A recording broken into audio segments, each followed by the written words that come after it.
Probably have to do a lot of talking through this because this is a long thing. I only have 15 minutes. Gun Gestapo gangbangers.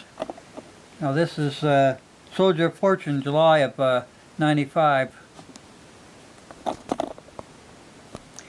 Staring through steamy windows into the shadowy dark outside a rural home, Teresa L.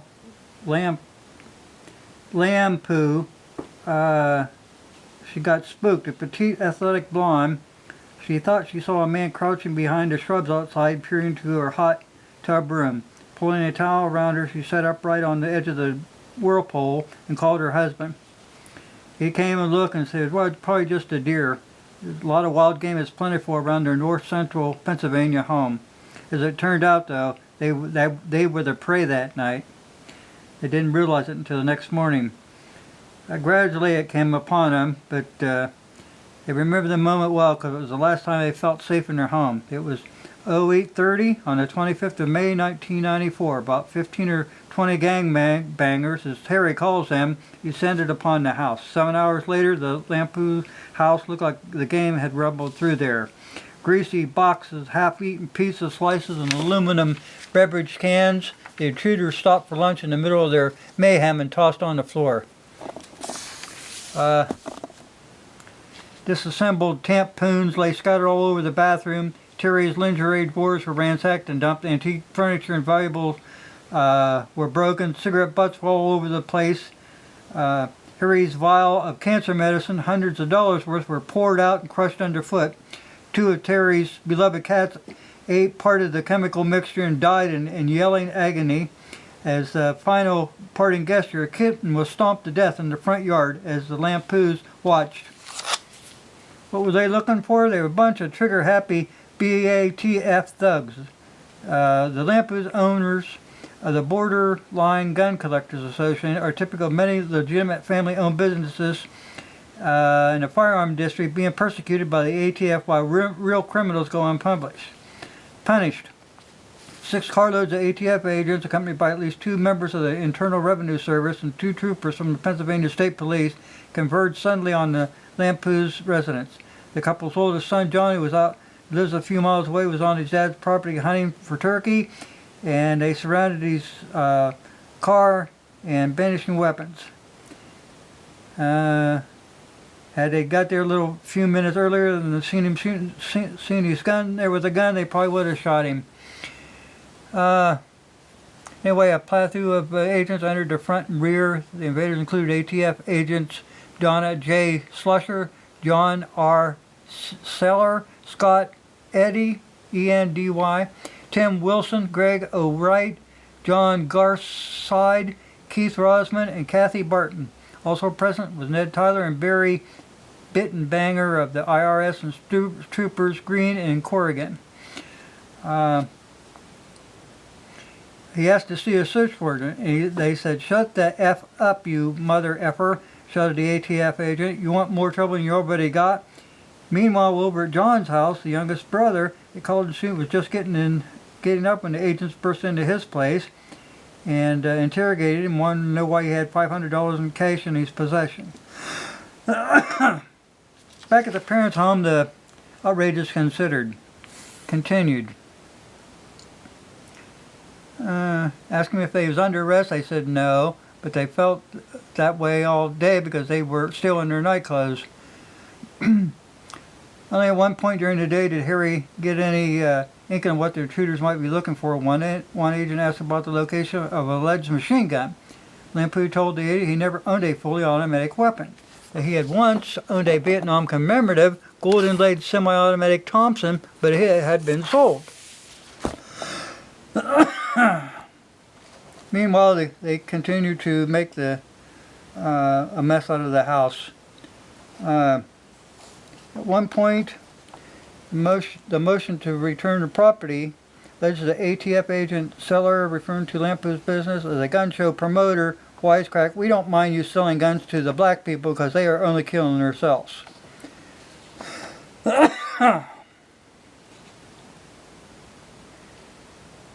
Let's see.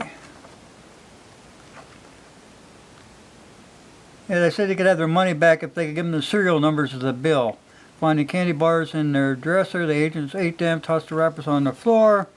They also had, they got $10,000 in cash from Harry had $10,000 in cash in an envelope on the dresser because that was for his new truck that he was supposed to pick up. Bit and Banger found $1,500 Terry Lamplugh had squirreled away in her pantyhose drawer. Money she was saving for cosmetic surgery. When she complained it wasn't right to keep the money, he threatened, "We'll see how cooperative you are when you're thrown in a cell full of lesbians." As the agents left, the Lamplugh clutched each other and stared out the window terrified. The husband said if they went in the yard, they'd be shot. And the special agent Donna J. Slusher paused in the yard for a moment by a Mannix kitten, which bounded playfully at her feet. She looked back at the Lamplugh, then turned and stomped the pet several times, kicking it into the nearby shrubbery. The kitten later died from ruptured organs, a veterinary autopsy revealed.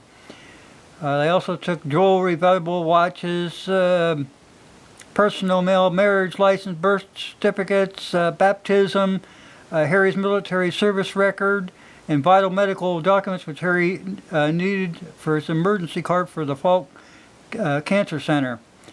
Card is critical to his survival because of his cancer treatment. So anyway, they seized 61 guns appraised at $15,000. They took $20,000 in cash. They also confiscated records for the Borderline Gun Collectors Association, the largest gun promoter business in the northeastern United States. Without the paperwork, it's been extremely difficult for Lamplugh to pursue their livelihood. Seizure business records include names and addresses of about 70,000 past and present members from all 50 states and several foreign countries, as well as names and phone numbers of more than 600 advertising contacts for all contacts for future gun shows through the year 2000s. So this thing goes on. Now, yeah, more signs of things to come. This thing remained sealed for 11 months after the raid to protect a confidential source, which is more likely to hide the facts that the flimsiest pretexts were used to meet probable cause. So anyway, we'll get to the end of this before long because I'll be running out of time.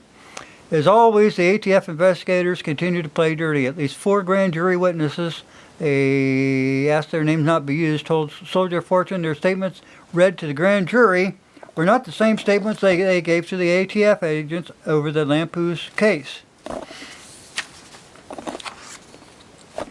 They said the one guy's name, Tommy Griffin, said the ATF agents tried to intimidate him prior to his testimony to change his statement and tried to coax him on what to say. Mr. Soller didn't even want to show me his identification card, Griffin said. He was the one who struck a machine gun in Harry's mouth. Scott Eddy served me my subpoena. They told me perjury was a federal offense. If I stuck with my story, I could go to jail. I wasn't telling them what they wanted to hear, which was the truth, so they were trying to intimidate me. Now, one of the things that happened after, let's see. One of the harassment stuff was over the phone. One caller told Terry Lamplugh that she had pretty nice pantyhose, but she didn't have any tits. Right after that, they did an appearance on the G. Gordon Liddy show, and a call came in warning them, "Don't F with the feds. You people have to learn to button your lips or else you're dead." The telephone threats are easy to cope with as compared to knowing Terry Lamplugh has been stalked and harassed by people, and she's certain they're either federal agents or they're informants. She found one man in her yard going through her sports car. The most terrifying incident happened October 11th, 1994, 5 months after the raid. Terry was running errands and she returned in her van. She noticed a scruffy-looking man who said she looked like he was drunk. She drove on to the drugstore in the hospital to get the cancer medicine for Harry. When she came out, she saw the same seedy-looking guy leaning against a wall smoking a cigarette. When she opened the door and started to get in, the man suddenly appeared at her elbow. "Don't F with the bureau," he growled. And then he swung around and got away. He spun on his heels. Check out what's in your van. She jumped inside, slammed and locked the door, and began to scream and tremble with rage. Then she got herself together, decided it was only another case of cheap intimidation. She couldn't take it. She couldn't wait to get home and tell Harry. He was just about to get ready to pull into their drive on their rutted dirt road, and as she wheeled into the driveway, the grocery bags overturned. Tumbling limply out on the floor next to her bucket seat was a dead black kitten with its neck broken. Well, this happened in '94, people. This happened in '94. This is the kind of stuff the American public has happened to them. A long time ago, a fellow said,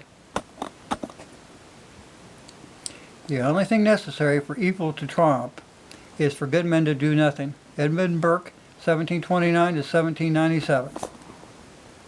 You let that sink in.